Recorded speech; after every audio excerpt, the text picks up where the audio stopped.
So, India is the mother of democracy, and since ancient times, we had democratic institutions functioning at the grassroots.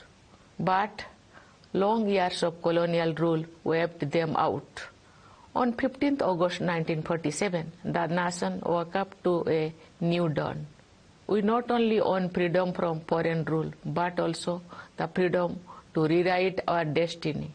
With our independence began the era of foreign rulers, withdrawing from many colonies, and colonialism drew close to its end. What is special about our freedom struggle is not only the fact that its objective was achieved, but also how it was fought. Under the leadership of Mahatma Gandhi and a galaxy of extraordinary visionary leaders, our national movement was animated by a unique set of ideals. Gandhiji and others rekindled the soul of India and helped the nation rediscover its civilizational values. Following India's shining example, truth and non-violence, the cornerstone of our resistance, has been successfully employed in many political struggles around the world. On the eve of Independence Day, I join my fellow citizens in paying grateful tribute to the known and unknown freedom fighters whose sacrifices have made it possible for India to regain its rightful place in the Committee of Nations. Great women freedom fighters like Matangini Hajra and Kanakolata Borua laid down their lives for Bharat Mata. Ma Kasturba matched the father of the nation, Mahatma Gandhi, every step of the way on the difficult path of Satyagraha. Many great women leaders like Sarojini Naidu, Amu Swaminathan, Rama Devi, Aruna Asaballi, and Sucheta Kripalani had set inspiring ideals for all future generations of women to serve the nation and the society with self-confidence. Today, women are contributing extensively in every field of development and service to the country and are enhancing the nation's pride. Today, our women have made their special place in many such fields in which their participation was unimaginable a few decades ago. I am happy to note that the economic empowerment of women is being given special focus in our country. Economic empowerment strengthens the position of women in the family and society. I urge all fellow citizens to give priority to women empowerment. I would like our sisters and daughters to overcome challenges with courage and move ahead in life. Development of women was among the ideals of our freedom struggle. Dear citizens, Independence Day is an occasion to reconnect with our history. It is also an occasion to assess our present and reflect about our way forward. Looking at the present, we see that India has not only regained its rightful place on the world stage, but it has also enhanced its standing in the international order. During my visits and interactions with the members of the Indian diaspora, I have observed a new confidence in the India story. India is playing a crucial role in promoting developmental and humanitarian goals around the world.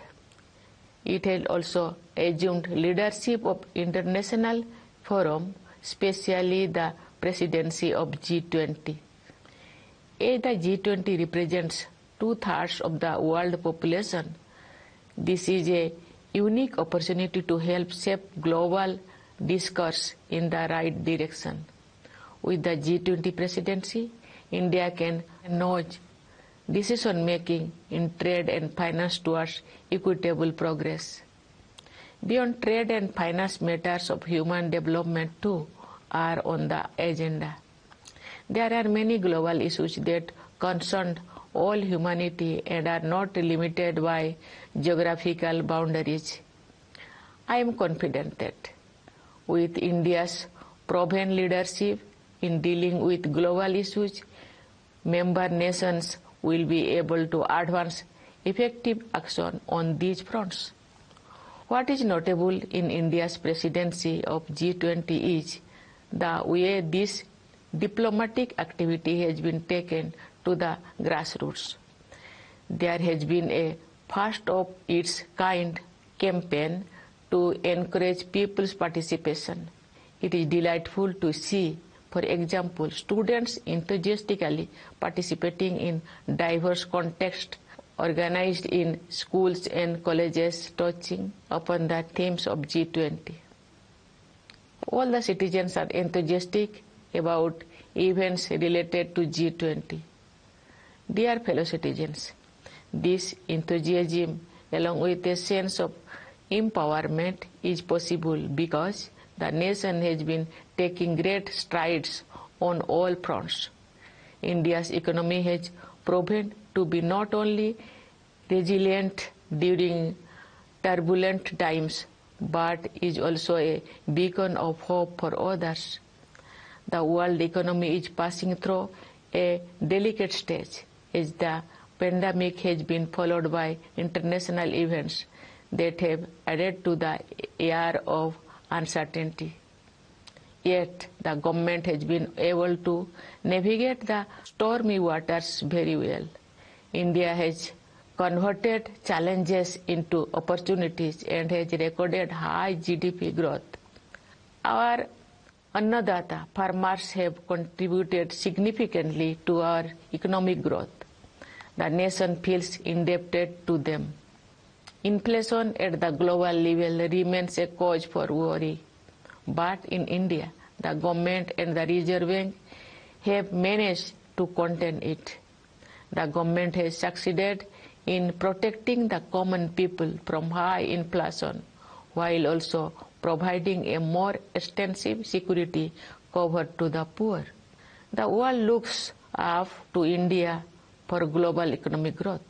The continued economic progress is driven by a two-pronged strategy. On the one hand, there is a sustained push to unleash the forces of enterprise by making it easier to do business and generate job opportunities. On the other, proactive and expanded welfare initiatives for the needy have been taken in various domains. Giving priority to the deprived remains the focus of our policies and actions that have lifted a large number of people out of poverty in the last decade. Similarly, there are specific programs to improve the conditions of tribals and encourage them to join the journey of progress. I appeal to our tribal brothers and sisters to enrich their traditions while embracing modernity. I am happy to note that along with economic growth, human development concerns have also been accorded high priority.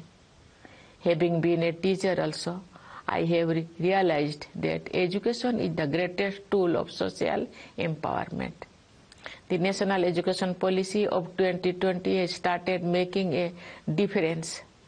From my interactions with students as well as educationists at various levels, I gather that the learning process has become more flexible.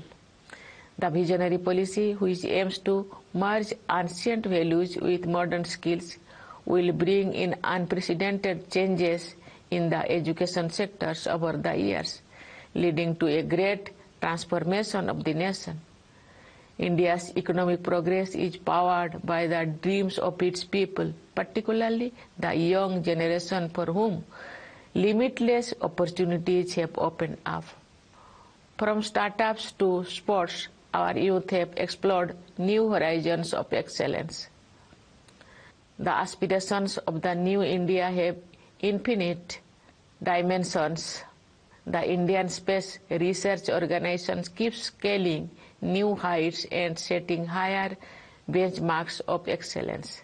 This year, ISRO launched Chandrayaan-3 and its lander named Vikram and its rover named Pragya are slated to land on the moon in the next few days. It will be a proud moment for all of us, and I look forward to it. But the mission to the moon is only a stepping stone for our future space programs. We have to go far ahead. For their work in space and also on Earth, our scientists and technologists are bringing laurels to the country. To foster the spirit of research, innovation, and entrepreneurship, the government is setting up the Anusandhan National Research Foundations with an amount of rupees 50,000 crore for next 5 years. The foundation will seed, grow, and promote research and development in our colleges, universities, and research institutions. Dear citizens, for us, science or knowledge are not ends in themselves, but are a means for the betterment of all the people. One area that merits urgent attention of scientists and policymakers all over the world is climate change. We have faced numerous extreme weather events in recent years. Parts of India have faced extraordinary floods. At the same time, there are places facing drought. These events are also attributed to the phenomenon of global warming. Therefore, it is necessary to make efforts at the local, national, and global levels for the environment. In this context, it is noteworthy that we have achieved unprecedented goals in the field of renewable energy. India is providing leadership to the International Solar Alliance. Our country is playing a leading role in fulfilling international commitments. We have given the mantra of life, that is lifestyle for environment, to the global community. Dear fellow citizens, extreme weather events affect all, but their impact is far more severe on the poor and the marginalized. Cities and hilly terrains especially need to be made more resilient. The larger point here is that the culture of greed takes the world away from nature. We now realize the dire need to return to our roots. I know that there are still many tribal communities who live very close to nature and in harmony with it. Their values and lifestyle offer invaluable lessons for climate action. The secret of the survival of the tribal communities through ages can be summarized in one word. That single word is empathy. They have empathy for all Mother Nature's fellow children, flora and fauna alike. Sometimes, however, the world seems to be suffering from a deficit of empathy. But history shows that such periods are only aberrations, and kindness is our fundamental nature. It is my experience that women have empathy in greater measure, and they show the way when humanity goes astray. Our country has entered Amrit Kal with new resolutions, and we are moving forward towards making India an inclusive and developed nation by the year 2047. Let us all take a pledge to perform our fundamental duty to strive towards excellence in all spheres of individual and collective activity, so that the nation constantly rises to higher levels of endeavor and achievement. Dear fellow citizens, our Constitution is our guiding document. Its preamble contains the ideals of our freedom struggle. Let us move forward with the spirit of harmony and brotherhood to realize the dreams of our nation builders. On the eve of Independence Day, I once again extend my greetings to you all, especially to our soldiers guarding the borders, Jawans of the forces, and the police providing internal security, and to the members of our diaspora living in every part of the world. I convey my best wishes to you all. Thank you. Jai Hind, Jai Bharat.